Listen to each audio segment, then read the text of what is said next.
तो चलिए साथियों, पिछली क्लास में हमने देखा था कि विषाणु जनित रोगों के बारे में और उनके कुछ मतलब कि उनके लिए जो वैक्सीन्स आई थी उनके बारे में हमने जाना। तो एक बार हम शुरू से वापस देख लेते हैं थोड़ा सा कि कौन-कौन से रोग जो हैं कि विषाणु जनित होते हैं। तो एक तो चेचक जो है वो होता है किससे? वेरियोला नामक विषाणु से। पोलियो होता है पेलियो मेलिटाइज मेल मेलाइटिस जो विषाणु है उससे होता है। और इसके जो सर्वप्रथम पोलियो टीके की खोज जो है वो साल्क ने की थी और ओरल पोलियो वैक्सीन जो है वो साबिन ने खोज की थी। तो उसके पश्चात हम देखते हैं कि राइनो वायरस जो है वो जुकाम का एक वायरस है, जुकाम इससे जुकाम फैलता है। उसके पश्चात हमने देखा था कि कोविड-19 जो कोरोना से जो होने वाले जो रोग हैं, उनमें सार्स कोव 2 था, जिसे हम कोरोना वायरस कहते हैं, नोवेल कोरोना वायरस, ठीक है? उसके पश्चात इससे सार्स होता है, इससे मेर्स मर्स होता है और इससे जुकाम फैलता है। उसके पश्चात हमने कुछ वैक्सीन देखी थी। उसके पश्चात हमने देखा हेपेटाइटिस बी। ये भी एक विषाणु जनित रोग है, जिससे लीवर में सूजन और जलन होती है, ठीक है? और हेपा डीएनए वायरस जो है, उसका ये सदस्य है। और उसके पश्चात हमने देखा मम्स, कंठमाला और जिसे क्या कहते हैं, गलसुआ भी कहते हैं। तो ये भी एक तरह का क्या है, विषाणु जनित रोग है। इससे क्या होता है, पेरियोटिड ग्रंथि जो है वो कष्टदायक रूप से बड़ी हो जाती है। उसके पश्चात देखा रेबीज या हर्पीस। ये दोनों जो है वो क्या है, रेबीज और हर्पिस जो है वो विषाणु के कारण होते हैं। और रेबीज विषाणु प्राय कुत्ता, बिल्ली, चमगादड़ और लोमड़ी जैसे रैकून जैसे जानवरों से जो है इसके वाहक होते हैं। और इस रोग के दौरान हाइड्रोफोबिया भी इसे कहा जाता है, क्योंकि इसके दौरान जो है वो हमें जलाशय के पास जाने से डर लगता है। और ये जो रोग है रेबीज और हर्पिस रोग जो है वो केंद्रीय नाड़ी तंत्र को प्रभावित करते हैं। उसके पश्चात हमने रोग देखा मेनिनजाइटिस। मेनिनजाइटिस रोग जो है वो भी एक क्या है, बैक्टीरिया से होने वाला रोग है। सॉरी, बैक्टीरिया से नहीं, वायरस से होने वाला रोग है। और बैक्टीरिया से भी होता है, सूक्ष्म जीवों के संक्रमण से भी होता है। तो ये जो है वो मस्तिष्क और मेरुरज्जु को प्रभावित करता है। उसके पश्चात हमने देखा डेंगू। डेंगू जो है वो हड्डियों और जोड़ों में एक भयंकर पीड़ा और के साथ जो है वो तेज ज्वर आता है, इसलिए इसे हड्डी तोड़ ज्वर भी कहते हैं। और उसके पश्चात जो है वो हमने देखा कि इस वायरस के जो वाहक है वो एडीज इजिप्टी मच्छर जो है, एडीज एल्बोपिक्टस और क्यूलेक्स एंटीगेंस जो नामक मच्छर हैं, वो इसके वाहक हैं। उसके बाद क्या है कि डेंगू ज्वर के दौरान जो है वो प्लेटलेट डिंबाणु की संख्या जो है वो गिर जाती है शरीर में। उसके पश्चात हमने देखा कि पीत ज्वर जो है वो भी क्या है, एक तरह का वायरस जनित रोग है, येलो फीवर जिसे कहते हैं। ये एक संक्रामक रोग है। इस रोग का कारक एक सूक्ष्म विषाणु होता है, जिसका संचार एडीज जाति के मच्छरों के द्वारा होता है। उसके पश्चात हमने देखा कि एडीज एल्बोपिक्टस जो है उस मच्छर को क्या कहते हैं, टाइगर मच्छर कहते हैं। और ये जो है वो पीत ज्वर, डेंगू और चिकनगुनिया का भी जो है वाहक है। तो चिकनगुनिया भी किससे होता है, विषाणु से। फिर एक जापानी इंसेफेलाइटिस रोग देखा था, वो फ्लेवी वायरस से होता है। उसके पश्चात हमने देखा एड्स। एड्स जो है वो भी क्या है, रेट्रोवायरस समूह के एचआईवी नामक वायरस से फैलता है। इसके दौरान रोग प्रतिरोधक क्षमता जो है वो क्षीण हो जाती है और ये वायरस जो है वो डायरेक्ट टी लिम्फोसाइट कोशिकाओं पर क्या करता है, अटैक करता है। फिर क्या है कि हमने देखा कि एक टेस्ट होता है वेस्टर्न ब्लॉट और एलिसा टेस्ट जो है वो दो तरह के टेस्ट हैं। ये किस दौरान होते हैं, एड्स की जांच के लिए होते हैं। उसके पश्चात हमने देखा निपा वायरस। निपा वायरस का संबंध किससे है, केरल से है। और ये एक जूनोटिक बीमारी है, मतलब पशुजन्य रोग जो है वो है निपा वायरस। अब हम बात करते हैं आगे जीवाणु जनित रोगों की। जीवाणु, पहले हम देख लेते हैं जीवाणु क्या है। तो जीवाणुओं की अनेक परजीवी जातियां जीवधारियों में रोगों की उत्पत्ति का कारक है, ठीक है? पौधों के अलावा, मतलब कि ये पौधों, मानव और पशुओं अनेक रोग में भी क्या करती है, रोग उत्पन्न करती है। प्राणियों में परिसंचरण तंत्र, जो रक्त का परिसंचरण तंत्र होता है उसके थ्रू जो है वो जीवाणु जो है वो सरलता से एक अंग से दूसरे अंग तक पहुंच जाते हैं और उसे प्रभावित करते हैं। जीवाणु सबसे सरल एक कोशिकीय आद जीव है। क्या है, जीवाणु सबसे सरल एक कोशिकीय आद जीव है। ये सर्वव्यापी जीव है जो जल, थल, वायु जाति जीवित मृत जंतुओं एवं पौधों पर वास करते हैं, ठीक है? फिर क्या है कि मतलब एक तरह से ये हमारे वातावरण में हमारे आसपास कहीं भी हो सकते हैं।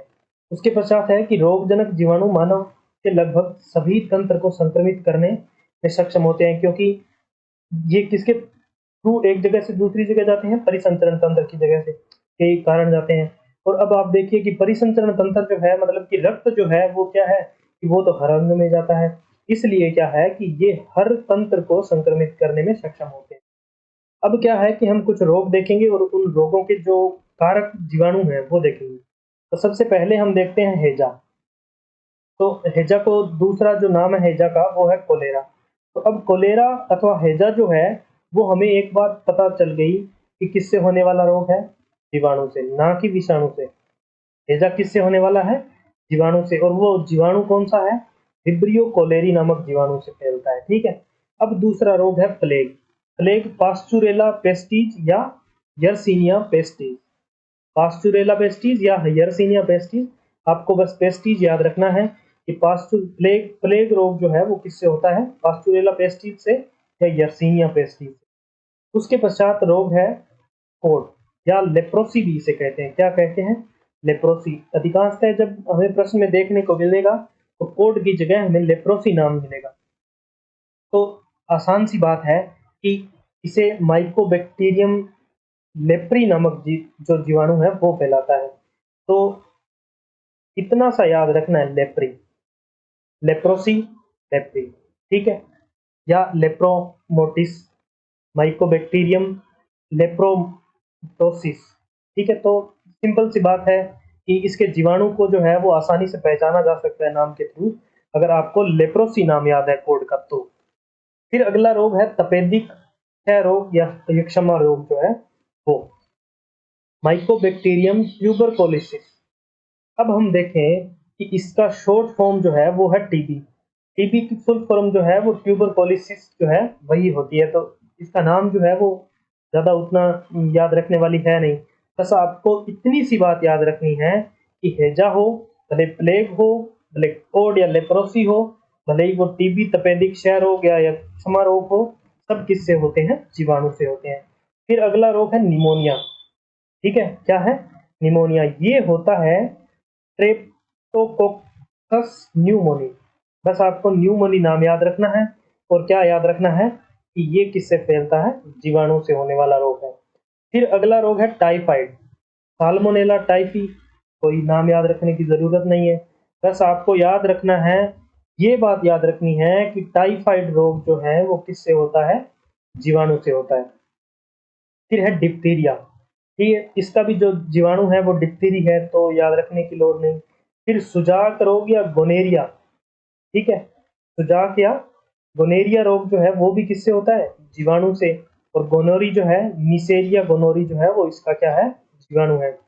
कोरिनो कोरिनी bacterium diphtheriae, salmonella typhi, streptococcus pneumoniae, ये इनके नाम हैं। आगे वाले नाम याद अगर ना भी रहे तो भी कोई बात नहीं, आप बस न्यूमोनी, टाइफी, डिप्थीरी और गोनरी जो है वो नाम याद रखेंगे और ये याद रखेंगे कि ये रोग किससे होते हैं? जीवाणु से। सिफिलिस रोग जो है, ट्रेपोनिमा पेलिडम, ये नाम जो है वो आपको याद रखना पड़ेगा।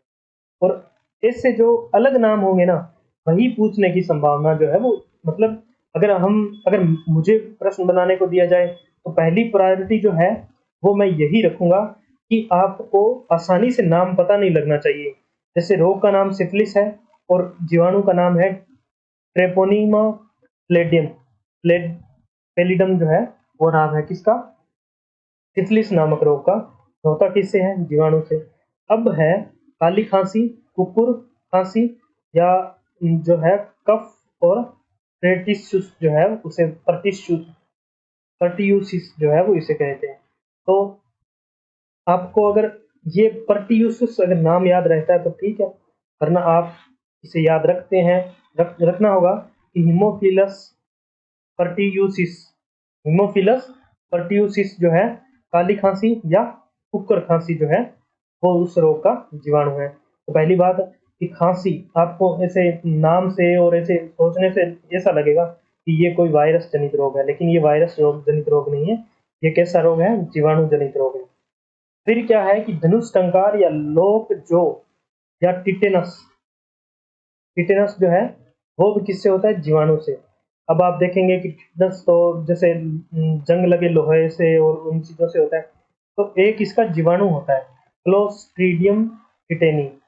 नाम सिंपल सा है, याद रह जाएगा।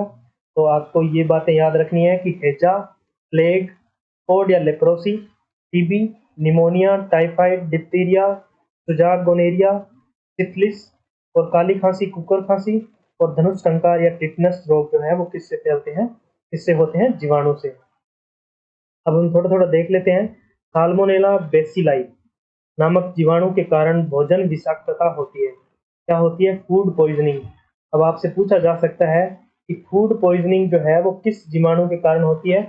बेसिलाई। सैल्मोनेला बेसिलाई जीवाणु जो है उसके कारण फूड पॉइज़निंग होती है।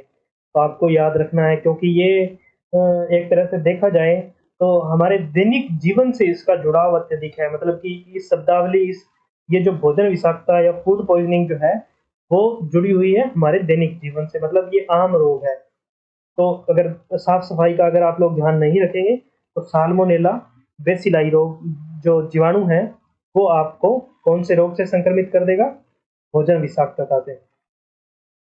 यह विशेष जीवाणु gram negative non spore farming road के आकार का होता है, जिसके चारों ओर कसाबिका पाई जाती है। यह प्राय संक्रमित जल और भोज्य पदार्थों के माध्यम से फैलता है। तो आपको ये बात भी याद रखनी है कि किससे फैलता है? जल से या संक्रमित भोज्य पदार्थों से। अगला है बाटुलिज्म रोग। ठीक है, कौन सा रोग है? बाटुलिज्म रोग क्लॉस्ट्रिडियम बाटुलिनम जो नामक ग्राम पॉजिटिव जीवाणु के द्वारा उत्पन्न विष के कारण होता है। ठीक है, तो आपको बाटुलिज्म रोग जो है वो याद रखना है। जीवाणु का नाम याद रखने की कोई आवश्यकता नहीं है, क्योंकि ये नाम आप पहचान सकते हो। लेकिन बाटुलिज्म रोग जीवाणु से होता है, ये बात आपको ध्यान रखनी है। फिर अगला है डिप्थीरिया। डिप्थीरिया जिसे क्या काली खांसी, कुकर खांसी तथा जो ये नाम मैं अब ले रहा हूँ, डिप्थीरिया, काली खांसी तथा कुकर खांसी, धनुष टंकार अथवा टिटनस से बचाव हेतु नवजात शिशु को डीपीटी वैक्सीन जो है वो दी जाती है। तो आपको ये डीपीटी वैक्सीन याद रखनी है। डी से डिप्थीरिया, पी से पर्टुसिस जो हमने देखा था, काली खांसी और कुकर खांसी को जो नाम है वो लेते हैं पर्टुसिस। फिर टी से टिटेनस, धनुष टंकार। तो आपको इन तीनों रोगों के लिए ये वैक्सीन दी जाती है, डीपीटी की वैक्सीन। ठीक है, तो ये सिंपल सी बात है कि निम्न में से डीपीटी वैक्सीन के थ्रू जो है वो कौन सी बीमारी ठीक होती है या कौन सी नहीं होती है। तो आपको 3 देकर 1 अलग होगी या 1 देकर 3 अलग होगी। तो इस तरह से आपको पूछा जा सकता है। ध्यातव्य है कि उक्त तीनों रोग जीवाणुजन्य हैं, जो कि क्रमशः डिप्थीरी, पर्टुसिस और टिटेनी नामक जीवाणुओं द्वारा फैलते हैं। अब है एंटीबायोटिक दवाइयों का प्रयोग जीवाणु रोगों के उपचार में किया जाता है। कौन सी दवाइयों का? ये बात भी आपको याद रखनी है। एंटीबायोटिक दवाई जो है उनका प्रयोग किस लिए किया जाता है? जीवाणुजन्य रोगों के उपचार के लिए। पेनिसिलिन एक एंटीबायोटिक दवा है। पेनिसिलिन क्या है? एक एंटीबायोटिक दवा है। इसे पेनिसिलियम नोटेटम नामक कवकों से प्राप्त किया जाता है। ये बात आपको खास तौर से नोट करनी है कि किससे प्राप्त होती है? कवक। कौन से कवक? पेनिसिलियम नोटेटम नामक कवक जो है उससे कौन सी एंटीबायोटिक प्राप्त होती है? पेनिसिलिन। ठीक है, जीवाणुओं द्वारा होने वाले बीमारियों के उपचार हेतु सल्फा दवाइयों का प्रयोग किया जाता है। तो जो जीवाणुओं द्वारा रोग फैलते हैं उनके लिए एक तो एंटीबायोटिक है, दूसरी दूसरी कौन सी है? सल्फा ड्रग, सल्फा दवाइयाँ जो हैं उनका प्रयोग किया जाता है। यह संश्लिष्ट दवाइयों का एक समूह है जिसके अंतर्गत सल्फोनामाइड, सल्फामेराजाइन, सल्फाडाइनीज जो जिन जो है इत्यादि आते हैं। सर्वप्रथम सल्फा ड्रग्स प्रो प्रोन्टोसिल जो है की खोज की गई थी 1932 में। तो सबसे पहली खोजी गई सल्फा ड्रग्स कौन सी है? प्रोन्टोसिल। तो आपसे इस तरह से भी सवाल किया जा सकता है कि जो सल्फा ड्रग्स है उनका प्रयोग कौन से रोगों के उपचार में होता है। ठीक है, आपसे इस तरह से पूछा जा सकता है कि जीवाणुओं से होने वाले रोगों के उपचार के लिए जो है वो कौन सी दवा जो है वो उपयोग में ली जाती है। तो सल्फा ड्रग्स या एंटीबायोटिक जो भी है। ठीक है, तो पहली सल्फा ड्रग्स कौन सी है? प्रोटोसिल। पहली पेन जो एंटीबायोटिक है वो कौन सी है? पेनिसिलिन है। पेनिसिलिन जो है वो किससे प्राप्त की जाती है? पेनिसिलियम नोटेटम कवक से प्राप्त की जाती है। तो ये बातें आपको ध्यान में रखनी है। क्रोटोसिल, सिबाजोल और सल्फानिमाइड दवाओं के प्रकार, आदि दवाओं के सल्फानिमाइड दवाइयों के प्रकार है। कौन कौन से? क्रोटोसिल और सिबाजोल। ठीक है, क्रोटोसिल और सिबाजोल जो है वो कैसी दवाइयां हैं? वो है सल्फाडाइनीज। ठीक, सल्फा ड्रग्स जो है वो है। Broad spectrum antibiotic.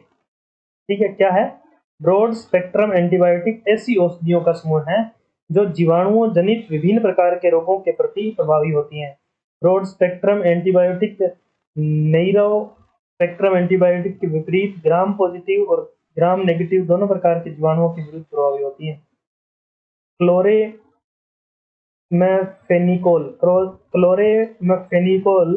जिसे क्लोरोनाइट्रोमाइसिन के नाम से भी जाना जाता है, एक ब्रॉड स्पेक्ट्रम एंटीबायोटिक है।